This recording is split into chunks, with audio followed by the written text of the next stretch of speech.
Bom, nesse vídeo eu vou explicar um pouco sobre superfície PVT. A superfície PVT é uma representação gráfica da relação entre variáveis mensuráveis, que seria a pressão, o volume e a temperatura.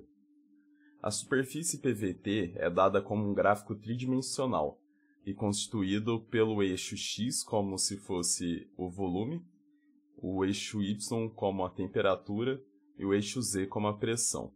Desse modo, nós conseguimos extrair mais dois gráficos, o gráfico PV, pressão e volume, e o gráfico PT, pressão e temperatura, sendo que cada composto, substância, elemento tem o seu próprio gráfico, ou seja, o gráfico da água será diferente do gráfico do gás carbônico, e assim em diante.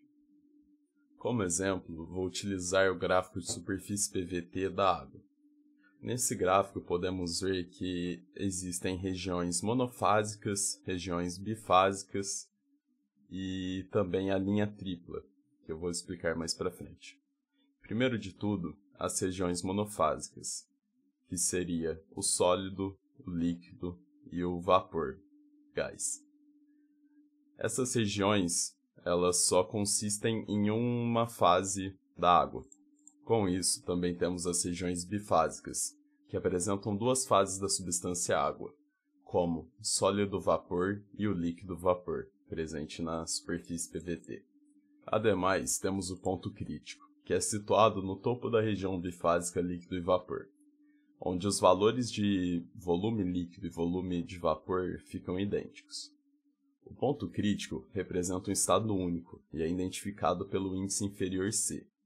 Desse modo, conseguimos determinar a temperatura crítica e a pressão crítica desse ponto. Por último, temos a linha tripla. A linha tripla corresponde a um momento onde as três fases vão coexistir.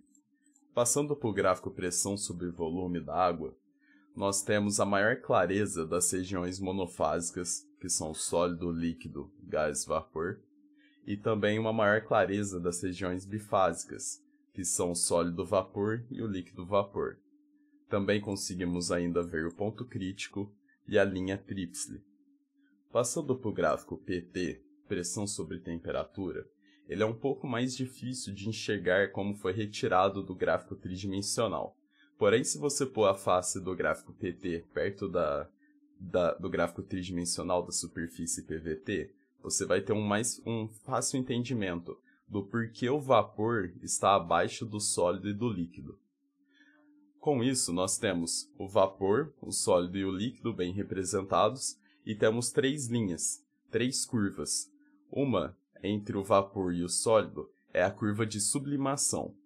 Entre o sólido e o líquido, nós temos a curva de fusão ou solidificação. E entre o líquido e o vapor, nós temos a curva de vaporização ou condensação. Ademais, também temos o ponto triplo, que seria a junção dessas três linhas, o ponto tríplice, e também temos o ponto crítico, que eu já expliquei anteriormente. Agora, utilizando os gráficos PV e PT, vamos buscar algumas condições. A primeira condição é a 60 graus Celsius e 10 megapascal. Essa condição ela está localizada nesse ponto do gráfico e a fase é líquida, ou seja, ela está em equilíbrio. Nessa condição, e olhando a tabela de propriedade termodinâmica da água, conseguimos informar que na pressão a 10 megapascal e a 60 graus Celsius, nós temos uma energia interna específica, U, de 249,36 kJ por quilogramos. Para a segunda condição, de 100 graus Celsius e 0,1 megapascal, temos o ponto em cima da curva de vaporização, ou seja, há duas fases presentes em equilíbrio, a fase líquida e a fase vapor.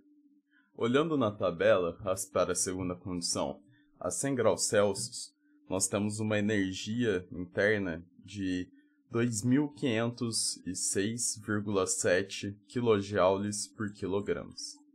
Agora vamos para a terceira condição. em 370 graus Celsius e 0,2 megapascal.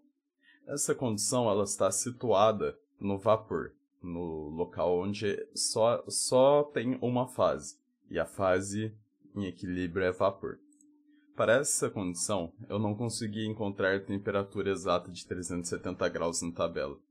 Porém, fazendo uma relação entre 300 graus Celsius e 400 graus Celsius, a energia interna está perto de 1,4 kJ por quilogramos. Desse modo, acabamos as explicações. Espero ter conseguido explicar de uma forma correta e também de fácil entendimento.